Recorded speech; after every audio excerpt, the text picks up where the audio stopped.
ആവിയിൽ വേവിച്ചെടുത്ത പലഹാരങ്ങൾക്കാവല്ലേ ഫാൻസ് കൂടുതലുണ്ടാകുക. നമ്മുടെ വീട്ടിലുണ്ടാകുന്ന ഏറ്റവും കുറഞ്ഞ ചേരുവ വെച്ചിട്ട് വളരെ ഹെൽത്തി ആയിട്ടുള്ള ഒരു അടിപൊളി പലഹാരം കണ്ടു നോക്കാം.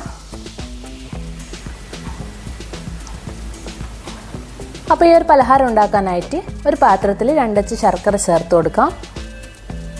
എന്നിട്ട് ഇതിലേക്ക് 1/4 കപ്പ് വെള്ളം ഒഴിച്ചു കൊടുത്തിട്ട് ഇതൊന്ന് തിളപ്പിച്ചെടുക്കാം. ശർക്കരയൊക്കെ നന്നായിട്ട് മെൽട്ടായിട്ട് വരണം. ഇപ്പോൾ ശർക്കരയൊക്കെ നന്നായിട്ട് മെൽട്ടായിട്ട് വന്നിട്ടുണ്ട്. ഇനി ഇത് ഒരു ഭാഗത്തേക്ക് മാറ്റി വെക്കാം.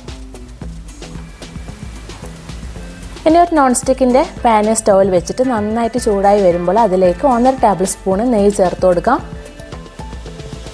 നെയ്യ് ചൂടായി വന്നാൽ അതിലേക്ക് കുറച്ച് അണ്ടിപ്പരിപ്പ് ചെറുതായിട്ട് കട്ട് ചെയ്തത് ചേർത്ത് കൊടുക്കാം. ഏകദേശം ഒന്ന് കളർ മാറി വരുന്ന സമയം അതിലേക്ക് കുറച്ചൊരു ഉണക്കമുന്തിരി ചേർത്ത് കൊടുക്കാം. നന്നായിട്ട് റോസ്റ്റായി വന്നാൽ പാനിൽ നിന്ന് മാറ്റാം.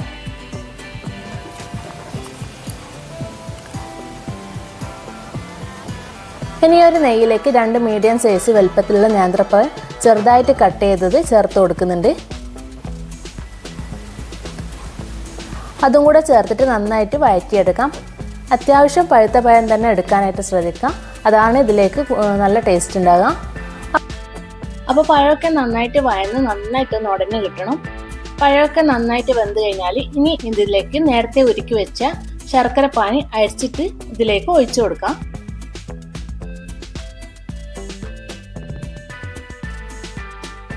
എന്നിട്ട് ഇതൊന്ന് നന്നായിട്ടൊന്ന് മിക്സ് ആക്കി എടുക്കാം.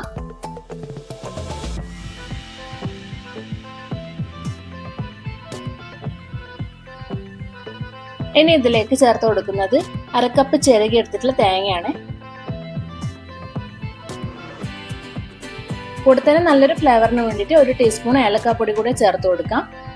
ശർക്കരയും തേങ്ങയും പഴവും ഒക്കെ നന്നായിട്ട് മിക്സായി വന്നാൽ മധുരം ഒന്ന് ബാലൻസ് ആവാൻ വേണ്ടിയിട്ട് 1 പിഞ്ച് ഉപ്പ് കൂടെ ചേർത്ത് കൊടുക്കണം. ആ ഒരു വീഡിയോ എന്നോട് മിസ്സായി പോയതാണേ.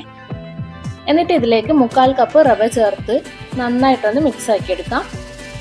കൂടെ തന്നെ ഒരു 3 ടേബിൾ സ്പൂണ് അരിപ്പൊടി കൂടെ ചേർത്ത് കൊടുക്കുന്നുണ്ട്. കുറച്ച് ലൂസായി പോയിട്ടുണ്ടെങ്കിൽ കുറച്ചുകൂടെ അരിപ്പൊടി ചേർത്ത് കൊടുത്താൽ മതി. എന്നിട്ട് എല്ലാം കൂടി നന്നായിട്ടൊന്ന് മിക്സ് ആക്കി എടുക്കാം. ഇനി ഇതിൽ നമ്മൾ നേരത്തെ റോസ്റ്റ് ചെയ്ത് മാറ്റി വെച്ചിട്ടുള്ള ആ അണ്ടിപ്പരിപ്പും മുന്തിരിയും ചേർത്ത് കൊടുക്കാം. എന്നിട്ട് നന്നായിട്ടൊന്ന് മിക്സ് ആക്കി എടുക്കാം.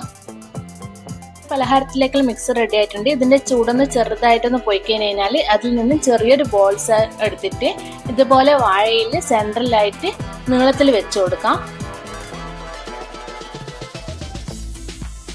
എന്നിട്ട് ഇതുപോലെ ഒന്ന് മടക്കിയെടുക്കാം.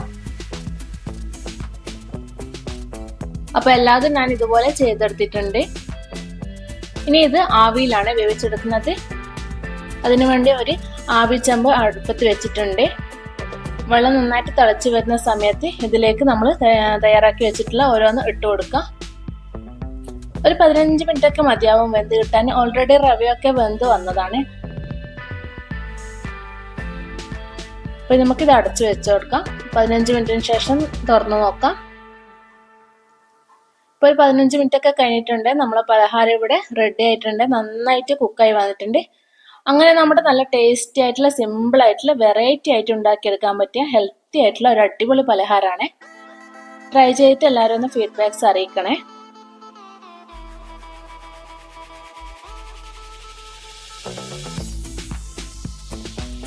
അപ്പോൾ എൻ്റെ ഈ ഒരു ചാനൽ സബ്സ്ക്രൈബ് ചെയ്ത് കാണാത്തവരുണ്ടെങ്കിൽ പ്ലീസ് ഒന്ന് സബ്സ്ക്രൈബ് ചെയ്ത് സപ്പോർട്ട് ചെയ്യണേ.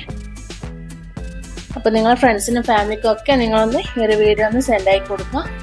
അപ്പോൾ ഇതുപോലെയുള്ള നല്ലൊരു റെസിപ്പിയുമായിട്ട് കാണുന്നവരെ എല്ലാവർക്കും താങ്ക് യു.